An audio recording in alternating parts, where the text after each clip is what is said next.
상처가 흉터가 남지 않게끔 하기 위해서 굉장히 중요한 부분이 있어요. 그냥 쓱 문질러 바르시는 게 아니라 마사지 하듯이 바르시는 겁니다. 자, 혹시나 혼동해서 사용하고 계시다면 오늘의 약질 시 분명 도움이 되실 겁니다.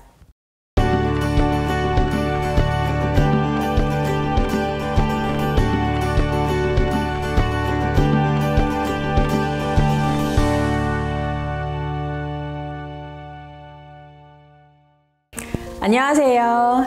식약처 유튜브 구독자 여러분, 여러분의 단골 약사 고윤선입니다. 날씨가 따뜻해져서 아무래도 나들이 많이 하시죠? 특히 아이들이 있는 집이라면 바깥 활동이 많을 텐데요. 그런데 바깥 활동을 즐겁게 하다 보면 넘어지거나 부딪혀서 뜻하지 않게 부상을 입는 경우가 종종 있습니다. 다친 것도 다친 거지만 혹시나 우리 아이가 커서 나중에 흉터로 남지 않을까 너무 걱정되시죠? 자, 그래서 오늘의 약질 시 흉터 연고와 상처 연고의 선택 준비해 보았습니다. 자, 여러분은 상처가 났을 때 어떤 연고를 쓰시나요? 또는 흉터가 있을 때는 어떤 연고를 쓰시나요? 두 가지가 약간 비슷하게 느껴지는 부분이 있는데 엄연히 다른 약입니다. 자, 혹시나 혼동해서 사용하고 계시다면 오늘의 약질 시 분명 도움이 되실 겁니다. 자, 아이 있는 집에서 꼭 알아야 할 상처 연고와 흉터 연고의 구별 선택법. 오늘의 약국이 즐거워지는 시간 지금 시작합니다.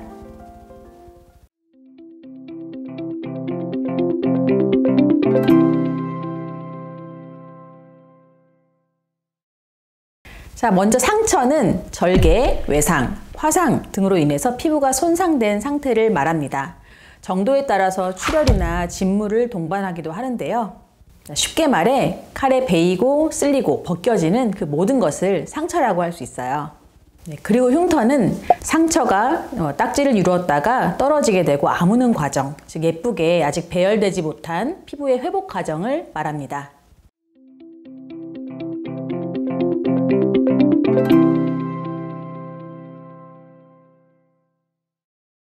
자, 우리가 흔히 쓰는 상처 치료제는 여러분도 아실 거예요. 후시딘, 또 마데카솔, 에스로반 같은 상처 치료제 연고들이 있는데요. 이들의 공통점은 가장 크게는 이제 항생제가 포함되어 있다는 점입니다. 항생제는 세균 증식으로 인한 염증 반응을 억제하고요. 또 혹시나 모를 2차 감염도 방지하게 도와줍니다. 자, 그럼 어떻게 사용해야 할까요? 먼저 상처가 났을 때는 상처 부위를 깨끗하게 씻어주시는 것이 중요합니다. 흐르는 물이나 생리식염수를 이용해서 상처 부위를 깨끗하게 씻어주세요.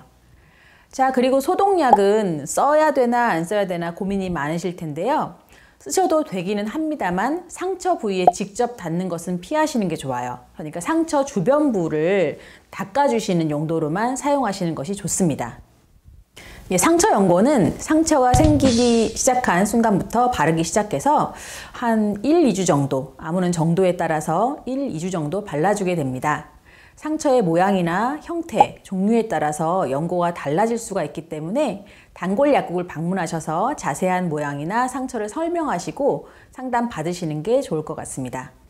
또 상처의 깊이에 따라 외부 자극을 줄이기 위해서 붙이는 밴드나 반창고 같은 것 이용하실 수 있는데요.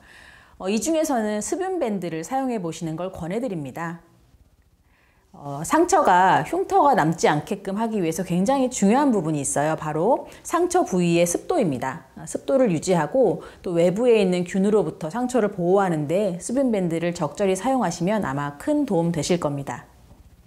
수분 밴드에 관해서는 다음 화에서 더 자세히 알려드리도록 할게요.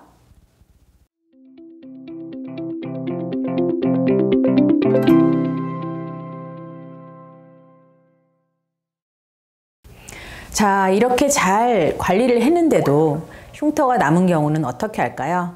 바로 흉터 연고를 사용하게 되는데요. 자, 흉터 연고는 상처가 붉어지거나 솟아오르는 형태, 또한 색소 침착을 완화하는 역할을 합니다. 자, 흉터 연고에는 알란토인, 헤파린, 양파 추출물 이런 성분이 들어간 제품군이 있고요. 또 한 가지는 실리콘 겔 위주로 한 성분이 있습니다. 이건 이제 항생제가 들어간 상처 연고랑은 완전히 다른 성분이죠. 자, 다음은 흉터 연고의 사용법입니다. 흉터 연고는 상처 연고를 사용한 후에 상처는 아문 상태, 그러니까 마음 놓고 씻거나 샤워할 수 있는 상태 정도가 되겠어요. 그 시점부터 시작해서 짧게는 2-3개월, 길게는 한 6개월 정도 이렇게 길게 사용을 염두에 두시고 시작하시는 게 좋습니다. 연고제를 바를 때는 다른 상처 연고 바를 때랑은 조금 틀립니다. 흉터 연고 같은 경우에 제가 한번 보여드릴게요. 흉터 부위에 소량을 덜어서 바르시는데 그냥 쓱 문질러 바르시는 게 아니라 마사지 하듯이 바르시는 겁니다. 한 2분 정도 시간을 들여서 마사지 하듯이 둥글게 돌려가면서 발라주시면 좋습니다. 그리고 만약에 처음 사용할 때 가려움이나 붉어짐 같은 어떤 상황이 될 수가 있는데 처음에 잠깐 그럴 수는 있어요. 그런데 지속적으로 사용했는데도 불구하고 일주일 정도 후에까지도 계속 붉어짐이 있다면 그때는 사용을 중단해 주시면 되겠습니다.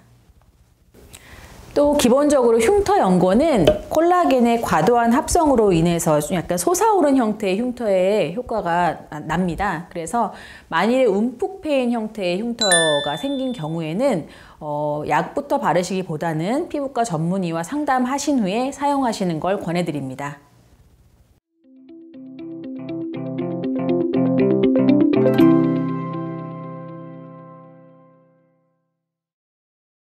자, 그럼 오늘 말씀드린 내용 정리해 볼게요. 상처가 났을 때는 처음 상처 연고를 1에서 2주간 사용해 주고 상처가 아문 후에 흉터 연고를 사용해 줍니다. 흉터 연고는 최소한 2-3개월 지속적으로 사용해 준다는 점 잊지 마세요. 상처가 생겼다면 먼저 상처 부위를 생리식염수나 깨끗한 물에 씻고 그러고 나서 상처 치료제를 발라주세요. 자, 흉터 치료제는 꾸준히 사용해야 효과를 볼 수 있습니다. 흉터 부위가 크다면 시술도 고려해 보세요. 자, 흉터 부위는 다른 피부와는 다르게 예민해질 수 있어요. 그래서 자외선이나 다른 외부 환경에 영향을 받습니다. 자외선을 받게 된 흉터는 피부 착색으로 이어지기 때문에 매우 주의하셔야 돼요. 흉터 연고를 바르는 중에는 외부에 햇볕에 흉터 부위가 노출되지 않도록 주의하시고 자외선 차단제를 꼭 꼼꼼히 발라주시기 바랍니다. 자, 그런데 상처나 흉터에도 골든타임이 있다는 사실 알고 계신가요? 상처 발생 후에 여러분의 현명한 대처가 평생 흉터를 안고 가느냐 마느냐 결정할 수도 있습니다. 오늘 알려드린 연고 사용법 잘 활용하셔서 흉터 없는 깨끗한 피부 유지하시기 바라겠습니다. 자, 오늘 약국이 즐거워지는 시간은 여기까지입니다. 다음 시간에 더 좋은 정보 가지고 돌아올게요. 감사합니다.